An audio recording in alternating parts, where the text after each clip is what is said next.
Welcome into the latest edition of Extra Time. We have Robbo and Stevie here in the studio. Nedum is back with us as well, here to answer your questions. Let's get... Oh, actually, before the first question... Hang on, I'm hearing something. Oh! Oh, look at that. Oh, Oh, yeah. my goodness. What are you doing? What actually is that? It's Conehead. I presume that's your wife. Yes. Yeah. Well, at our family dinner on New Year's Day, we decided that we're going to be Coneheads. So everybody had a Conehead on. And actually the kids were See You Jimmy kids, because we couldn't get Coneheads to fit them.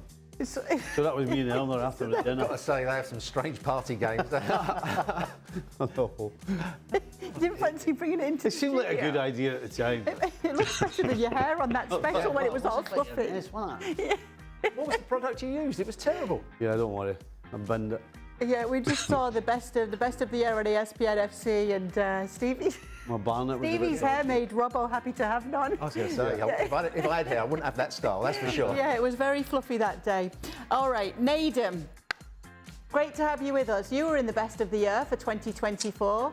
I was. It's a reminder. It's such a fun show. Obviously, we're serious at times, but this is real entertainment. This is real entertainment. And we've got some real entertainment just this week with Stewart Robson in the studio. In fact, it made the best of the year because he had quite the spat with Don Hutchison, and it is our first question for Stewart. The scuffle that you had with Don was iconic, maybe even more than the one you had with Stevie. Which debate were you most right about? Oh, Stevie being biased and not watching the game, the Liverpool-Real Madrid game, properly. I mean... He did everything. This is what he said. I can remember this. He said, the game was so dull, I went for a cup of tea halfway through, and Real Madrid didn't want to win the game. I think they probably did. It was a Champions League final. And, yeah, and he was so red biased. I just had to say it. Right, now you've finished that sort of version. Hey, why don't you tell the truth? Tell me what really happened. What really happened? So it's nothing to do with your microphone or your earpiece? Oh, it might have had a little bit to do with that. It might have had a little bit to do with my microphone. A little bit. Yeah. Well, I've been all the way over to Paris, and there were four of us there. We've been all the way over to Paris to see the Champions League final. Yeah, great time we've been having.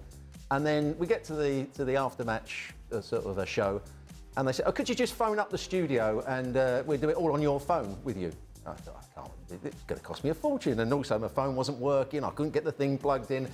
Then I couldn't hear what the studio was saying, so Frank Leboeuf was reporting back to me what Stevie said, and he disagreed with something I said about four players for Real Madrid having the best game of their season. No. What's he on about? That's what he said, and that's how the argument started. Yeah, I definitely said, what are you on about? Yeah. Sounds like you were the scapegoat. I'm still right. I'm still right. And Don, the argument with Don started because he said De Ligt bombed at both Juve and Bayern. Munich. Now, I saw him play for Juve a lot, and while he wasn't at his very best, he certainly didn't bomb. And at Bayern Munich, the one full season he played, he was their best defender. And I was right when he said Eric Dyer played He said he replaced him. He replaced him. He didn't. They played together, and all the big games, De Ligt was the centre half. He didn't bomb. He didn't play at his very best, which people expected him to be one of the top centre halves in Europe, but he certainly didn't bomb. There you go. It was defender slander, Nedum. That's what it was. No, I saw it. It was very passionate, especially with that slight delay. But he's good. Robbo makes his point, stands by it. I'm here for it, definitely. Yeah, I forgot about the delay issues we had that day as well. All right, Stevie, is this Liverpool front three better than Firmino, Mane and Salah?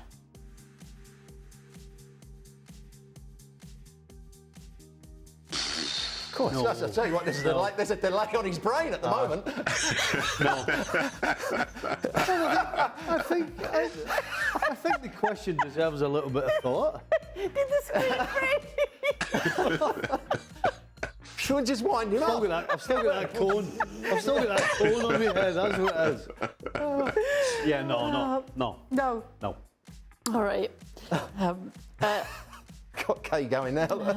Get your breath back. Okay. She doesn't take a lot. I know it doesn't take a lot, it's true. Nedum, as a player, would you still consider joining Barcelona given the club's recurring issues with player registration in recent years?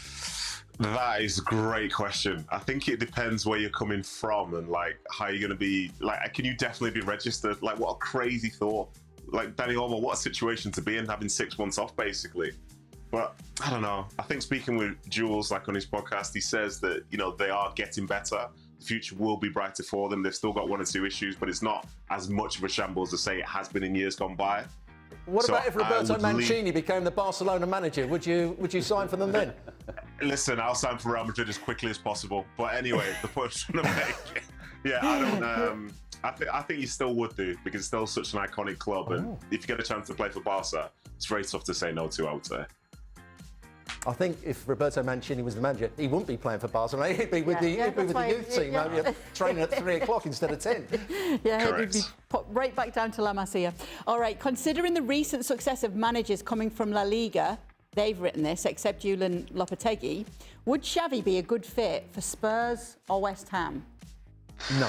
Oh, he'd be a good fit because he's a good coach, but he wouldn't go to Spurs or West Ham. They're clubs that, you know, having won the title with Bayer Leverkusen, that's a come down to go to Spurs. No, I think this is Xavi, a Barcelona Xavi. Oh, sorry. Yeah, not Xavi. Sorry. I thought you were talking about Xavi Alonso. I thought you were talking about Xavi Alonso as well. Yeah. Subtleties in the V and the B. Yeah. Yes. Yes. No, I don't think so, no. And La Liga managers. I mean, he was only with Real Sociedad B, Xabi Alonso. Wow. Yeah, sorry, yes.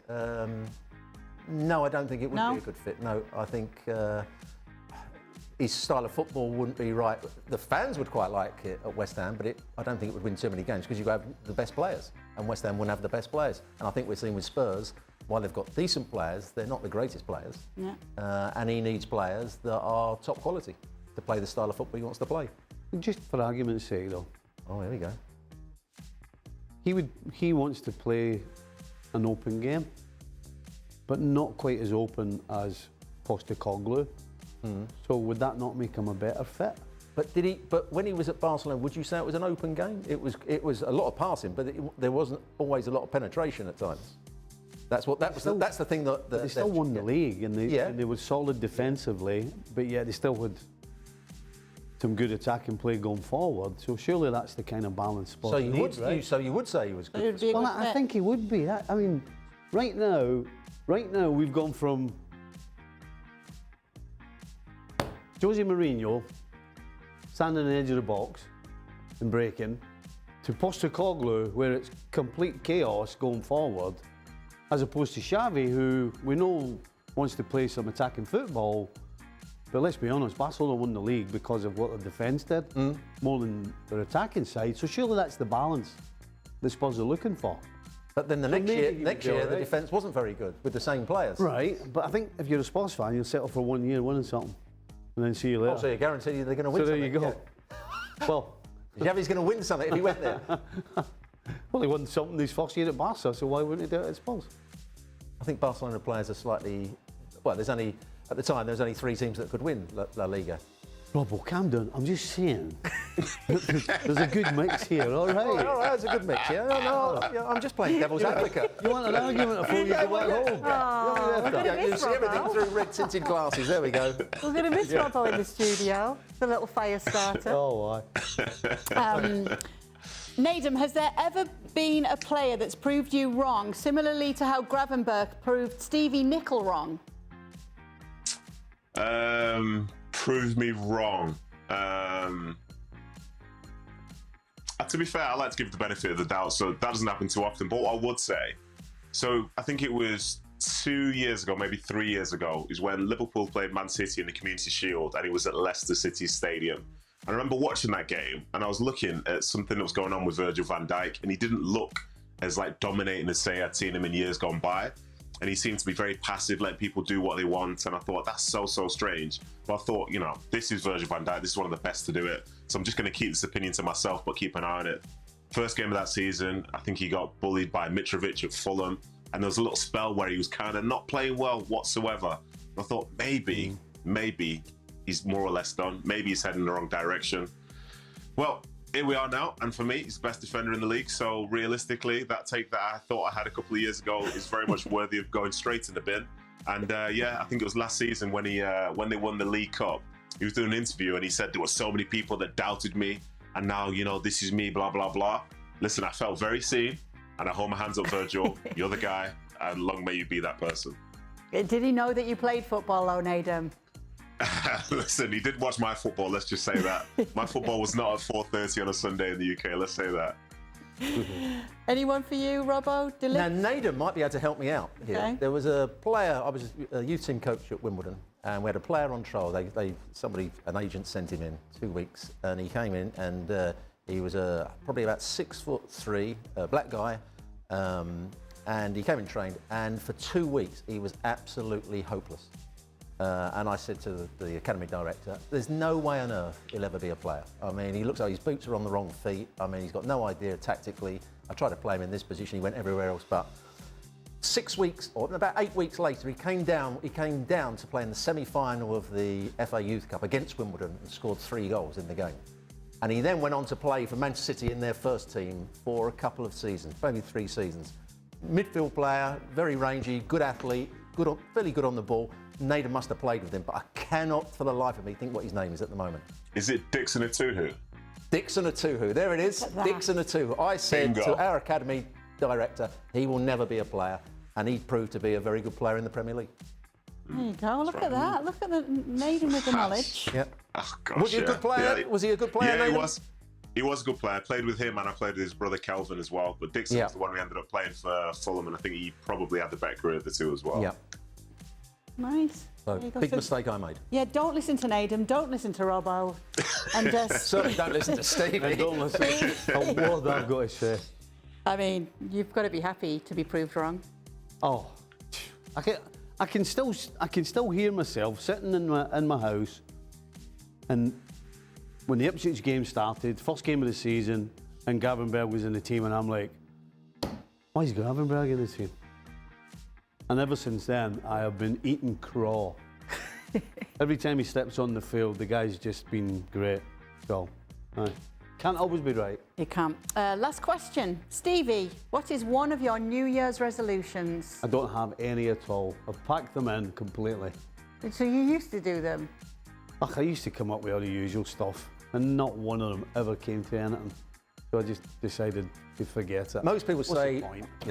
I don't really want to drink for the first 3 or 4 months of the year. He did exactly the opposite. I need to drink more than I drank last year. And again, that's gone haywire because I've not been drinking. Have you? Because I've been ill. Well, that's the reason why. No, you might as well continue now for dry January. Yeah, Get right. there you go. That's your New Year's resolution. We've decided. Right now, I'm thinking about when I go home, do I try one? No. No, Just not with that chesty cough. Not with that chesty cough. He managed to last the show, though, so that's great. You'll have the chesty cough tomorrow. I'll have it on the way home on the plane. It's not like I don't get them all the time with the little ones in the house. There Cheers. you go. You're immune. And Nedum, any resolutions for you? Yeah, I'm just going to be on the show more this year, so viewers, get ready for it. Unfortunately for you, I will be back. Yes, we will have you, Nedum. You made the best of the year, so that's always a good sign. Well, it's up to Nedum when he comes on and when he doesn't. Maybe not. Maybe he's just trying to court favour with the producer by putting it out there into the universe, manifesting it. That's what they say, isn't it? He needs a new kitchen. Yeah. You need a new kitchen. Is that what it is? Yes, please. Yeah, yes, please. That will do. All right, thank you so much for sending in your questions. Thanks to the panel for answering them. We'll be back tomorrow to do it all over again.